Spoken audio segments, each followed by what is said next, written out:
Hello everyone, welcome to special study. दोस्तों, आज की इस स्पेशल वीडियो में मुद्रा एवं बैंकिंग से बनने वाले इम्पोर्टेंट क्वेश्चंस को कवर करेंगे और ये पार्ट 3 रहेगा इसका। इसके पहले मैंने 2 पार्ट अपलोड कर चुका हूँ जिसमें हमने काफ़ी सारे क्वेश्चंस को कवर किए हैं और ये पार्ट 3 रहेगा और इसमें भी इम्पोर्टेंट क्वेश्चंस को कवर करेंगे। तो चलिए शुरू करते हैं। हमारा क्वेश्चन नंबर 127 है, सेबी के कार्यों में सम्मिलित है। तो जो सेबी के कार्य हैं उसमें सम्मिलित है स्टॉक एक्सचेंज के कार्यों को विनियमित करना, शेयर बाजारों से संबंधित अनुचित एवं धोखाधड़ी से परिपूर्ण व्यापारिक कार्यों पर रोक लगाना, प्रतिभूतियों के अंतरंग व्यापार को नियंत्रित करना। तो ये जो तीनों कार्य हैं ये सेबी के अंतर्गत आते हैं, मतलब ऑप्शन नंबर डी इसका सही आंसर हो जाएगा। 128 नंबर क्वेश्चन है, बुल एंड बियर शब्दावली का संबंध किससे है? तो बुल एंड बियर जो शब्द है इसका संबंध है स्टॉक मार्केट से। ठीक है, इम्पोर्टेंट क्वेश्चन है। 29 नंबर क्वेश्चन है, 129 नंबर क्वेश्चन, भारत में शेयर बाजार की कार्य प्रणाली का विनियमन निम्नलिखित में से कौन करता है? तो कौन करता है इसका? सेबी करता है, याद रखिएगा, ये भी पूछा गया क्वेश्चन है। आगे बढ़ते हैं। 130 नंबर क्वेश्चन है, भारत में मान्यता प्राप्त स्टॉक एक्सचेंज की संख्या कितनी है? तो मान्यता प्राप्त स्टॉक एक्सचेंज की संख्या है 23। ठीक है, ऑप्शन नंबर सी इसका सही आंसर हो जाएगा 23। 131 नंबर क्वेश्चन है, भारत का सबसे पुराना स्टॉक एक्सचेंज कौन सा माना जाता है?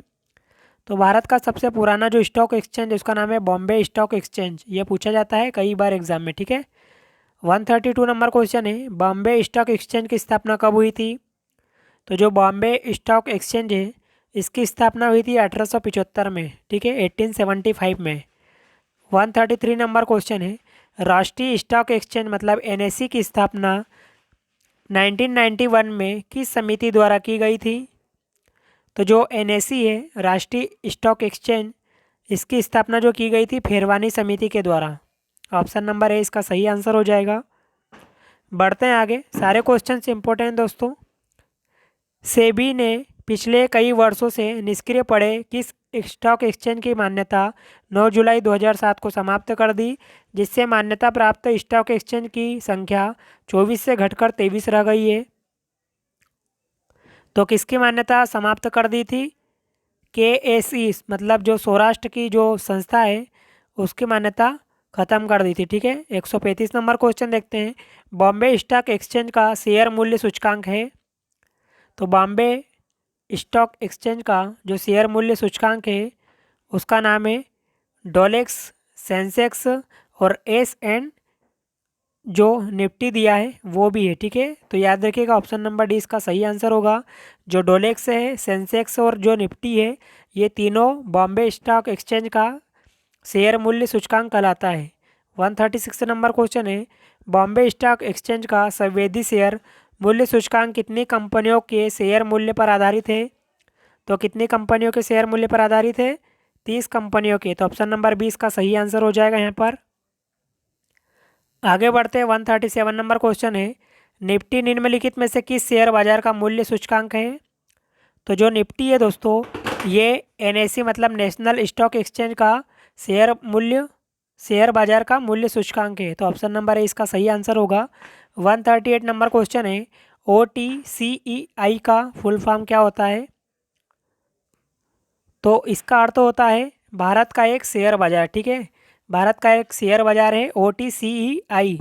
बढ़ते हैं आगे, 139 नंबर क्वेश्चन है, चुनिंदा कंपनियों के शेयर मूल्य पर आधारित शेयर मूल्य सूचकांक सेंसेक्स कितनी कंपनियों के शेयर मूल्य पर आधारित है?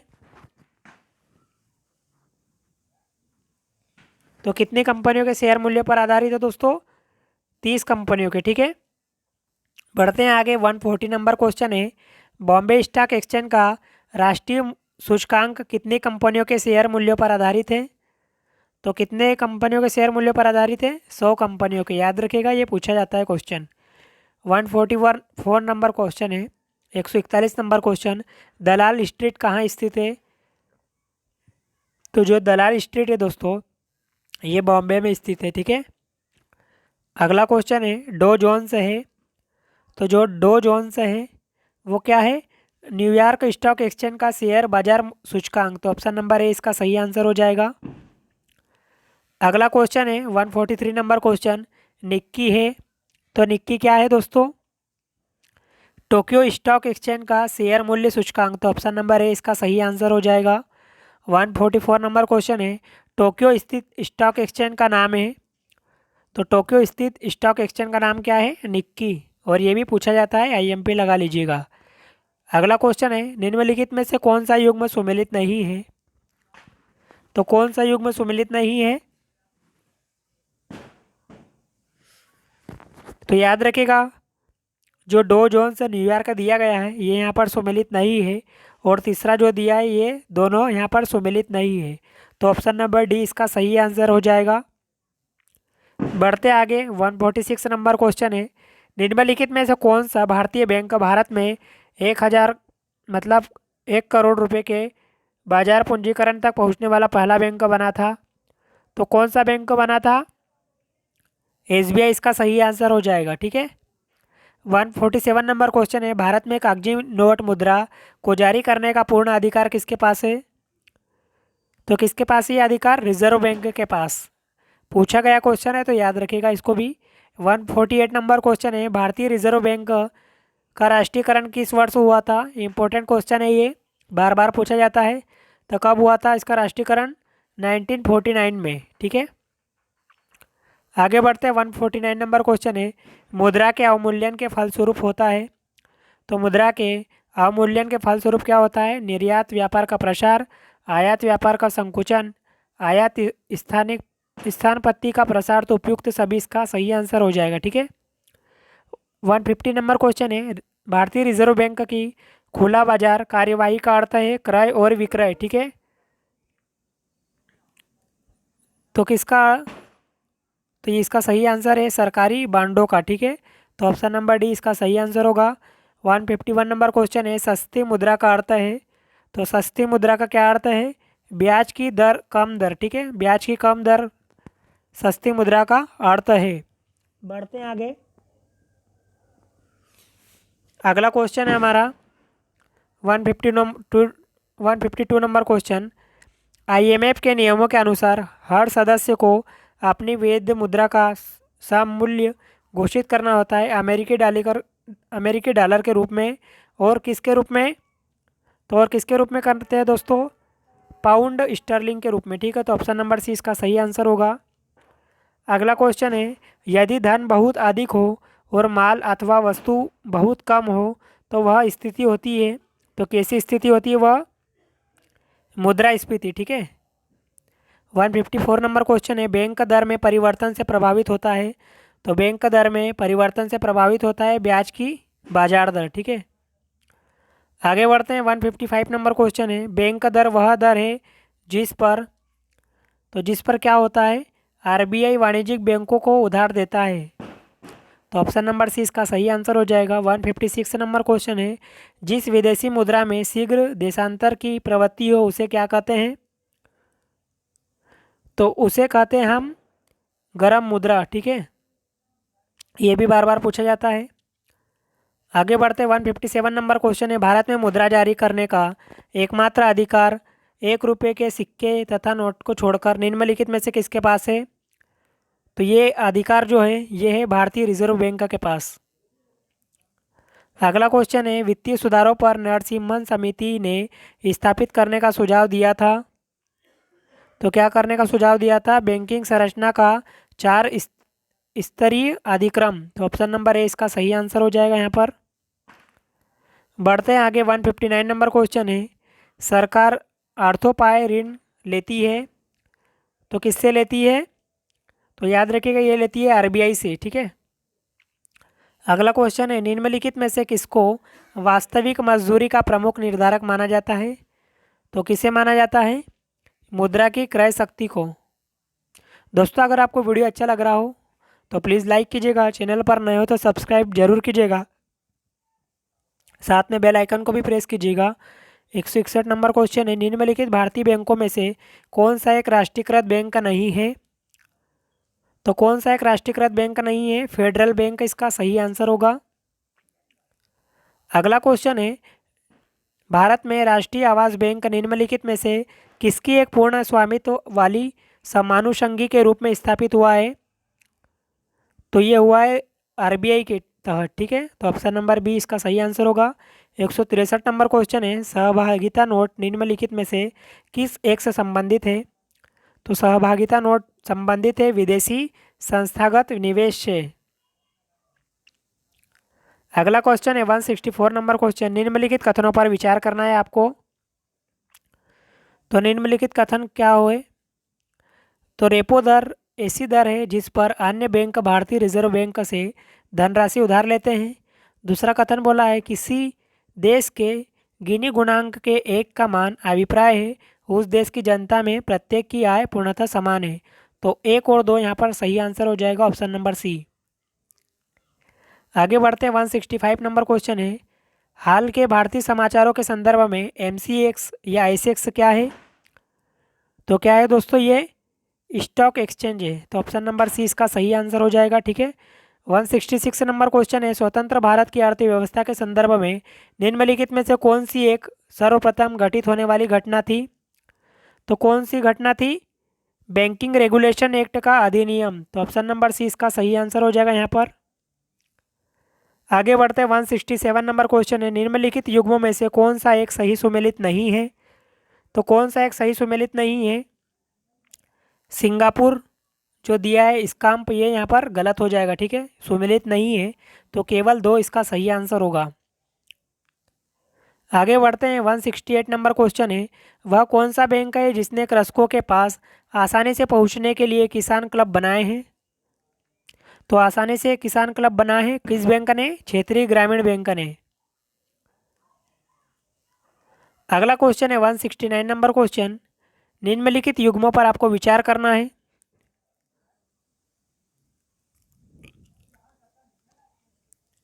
तो क्वार्लेज बैंक जो दिया है यूके, ये यहाँ पर सही है, ठीक है। बाकी ये दोनों यहाँ पर गलत हो जाएंगे, केवल जो बी दिया है ये यहाँ पर सही है। तो केवल दो इसका सही आंसर हो जाएगा।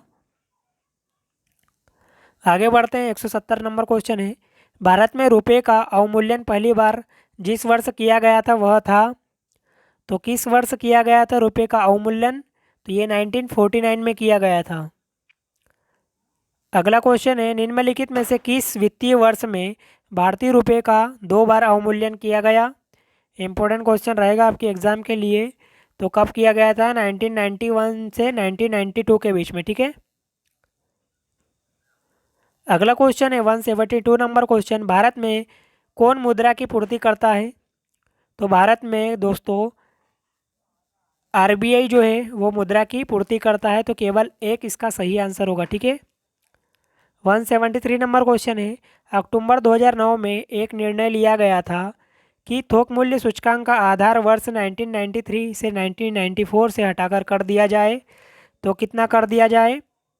वर्ष 2004 से 2005, ठीक है। तो ऑप्शन नंबर डी इसका सही आंसर हो जाएगा यहाँ पर।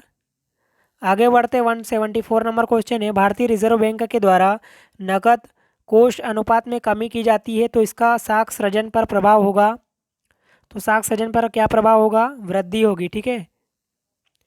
175 नंबर क्वेश्चन है, भारतीय जीवन बीमा निगम एलआईसी की स्थापना कब हुई? तो एलआईसी की स्थापना हुई थी 1956 में।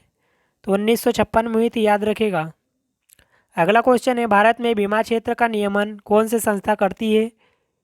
तो बीमा क्षेत्र का नियमन करती है आईआरडीए, ठीक है, आईआरडीए करती है। 177 नंबर क्वेश्चन है, एक रुपये के नोट पर किसके हस्ताक्षर होते हैं? तो एक रुपये के जो नोट पर होते हैं वित्त मंत्रालय के सचिव के हस्ताक्षर। 178 नंबर क्वेश्चन है, मुद्रा प्रसार के बारे में जो असत्य है उसे चिन्हित कीजिए। तो उसे चिन्हित करना है। तो मुद्रा प्रसार की दर के नीचे जाने का तात्पर्य कीमतों की घटना नहीं है। तो ये ऑप्शन नंबर डी इसका सही आंसर हो जाएगा, जो कि असत्य है।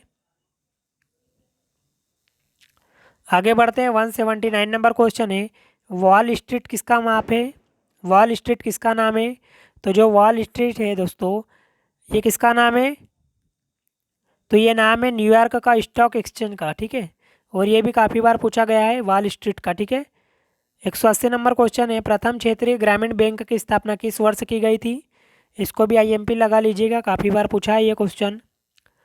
तो इसका सही आंसर हो जाएगा 1975। ठीक है, 1975 में प्रथम क्षेत्रीय ग्रामीण बैंक की स्थापना की गई थी। अगला क्वेश्चन है, किस वर्ष नाबार्ड की स्थापना हुई थी? तो किस वर्ष नाबार्ड की स्थापना हुई थी? तो याद रखिएगा, जो नाबार्ड की स्थापना हुई थी 1982 में हुई थी। अगला क्वेश्चन है 182 नंबर क्वेश्चन, निम्नलिखित कथनों में से कौन सा कथन सही नहीं है? तो आपको असत्य कथन बताना है। तो जो तीसरा कथन दिया है, निफ्टी बॉम्बे शेयर बाजार में 50 बड़ी कंपनियों का इंडेक्स है, तो ये यहाँ पर गलत हो जाएगा। ठीक है, बाकी ये तीनों ऑप्शन यहाँ पर सही हो जाएंगे, 1, 2, 4। ऑप्शन नंबर सी यहाँ पर गलत है। बढ़ते हैं आगे, 183 नंबर क्वेश्चन है, थोक कीमत सूचकांक से संबंधित निम्न कथनों पर विचार करना है आपको। तो पहला कथन बोला है, यह कीमत आंदोलन को व्यापकता के साथ नियंत्रित रखता है, इसलिए इसे मुद्रास्फीति के संकेतक के रूप में लिया जाता है। दूसरा कथन बोल रहा है, भारत में साप्ताहिक थोक कीमत सूचकांक के संकलन तथा प्रकाशन का कार्य आर्थिक परामर्शदाता कार्यालय को सौंपा गया है। तो इन दोनों कथनों में से दोनों कथन सही हो जाएंगे। ठीक है, पहला और दूसरा दोनों कथन यहाँ पर सही हो जाएंगे। अगला क्वेश्चन है 184 नंबर क्वेश्चन, भारतीय रिजर्व बैंक करेंसी नोट जारी करता है तो नियत न्यूनतम आरक्षण प्रणाली के अंतर्गत। ऑप्शन नंबर सी इसका सही आंसर होगा। 185 नंबर क्वेश्चन है, किसी अर्थव्यवस्था में मुद्रा के मूल्य और कीमत स्तर के बीच संबंध होता है? तो प्रतिलोम का संबंध होता है। ठीक है, अगला क्वेश्चन है, स्टेक जो फ्लेशन है स्थिति है, तो किसकी स्थिति है? तो याद रखिएगा, जो स्टेगफ्लेशन है वो गतिरोध और मुद्रास्फीति की स्थिति है। तो ऑप्शन नंबर सी यहाँ पर राइट होगा। अगला क्वेश्चन है 187 नंबर क्वेश्चन, निम्नलिखित में से कौन सा किसी बैंकिंग संगठन का नाम नहीं है? तो कौन सा बैंकिंग संगठन का नाम नहीं है? तो याद रखिएगा, सेबी इसका सही आंसर होगा। 188 नंबर क्वेश्चन है, भारत में सिक्के जारी करने के लिए कौन अधिकृत है? तो जो भारत में सिक्के जारी किए जाते हैं वो किए जाते हैं वित्त मंत्रालय के द्वारा। काफ़ी बार ये पूछा गया है, आईएमपी लगा लीजिएगा इसको। 189 नंबर क्वेश्चन है, निम्नलिखित में से कौन सा भारत में एक प्राइवेट बैंक है? तो कौन सा भारत में एक प्राइवेट बैंक है? South Indian bank. अगला क्वेश्चन है 190 नंबर क्वेश्चन, निम्नलिखित में से किस बैंक का मुख्यालय कोलकाता में है? तो किस बैंक का मुख्यालय कोलकाता में है दोस्तों? यूनाइटेड कमर्शियल बैंक का। तो ऑप्शन नंबर सी इसका सही आंसर हो जाएगा। 191 नंबर क्वेश्चन है, आरबीआई के बारे में निम्नलिखित में से कौन सा कथन सत्य है? तो आरबीआई के बारे में कौन सा कथन सत्य है दोस्तों? याद रखिएगा, आरबीआई भारत की विदेशी मुद्रा आरक्षित रखता है, तो ये इसका सही कथन हो जाएगा। अगला क्वेश्चन है 192 नंबर क्वेश्चन, भारत में मुद्रा एवं साख का नियंत्रण किया जाता है, तो किसके द्वारा किया जाता है? आरबीआई के द्वारा। तो दोस्तों बस इतने ही क्वेश्चन रहते हैं, ज़्यादा लंबा वीडियो हो जाएगा तो आप देखना पसंद नहीं करोगे। जितना छोटा वीडियो रहेगा उतना ही आप ध्यानपूर्वक देख पाओगे। तो नेक्स्ट क्वेश्चन नेक्स्ट वीडियो में लेके आऊँगा। ठीक है, अगर आपको वीडियो अच्छा लगा हो तो प्लीज़ लाइक कीजिएगा और सब्सक्राइब करके हमें मोटिवेट ज़रूर कीजिएगा। ठीक है, और आपने हमारे पुराने वीडियोस नहीं देखे तो आपको मैं बता दूं कि मैंने इंडियन जियोग्राफी को कंप्लीट टॉपिक वाइज एमसीक्यू के रूप में कवर किया है और पॉलिटी को भी किया है, और इकोनॉमिक्स के भी 2 से 3 टॉपिक मैंने ऑलरेडी कवर करवा चुका हूं। अगर उनको देखना चाहते हो तो ऊपर दिए गए आई लिंक पर जाकर उन वीडियोज़ को देख सकते हो। तो चलिए मिलते हैं ऐसे इंपॉर्टेंट टॉपिक के साथ नेक्स्ट वीडियो में। जब तक के लिए जय हिंद, ऑल द बेस्ट।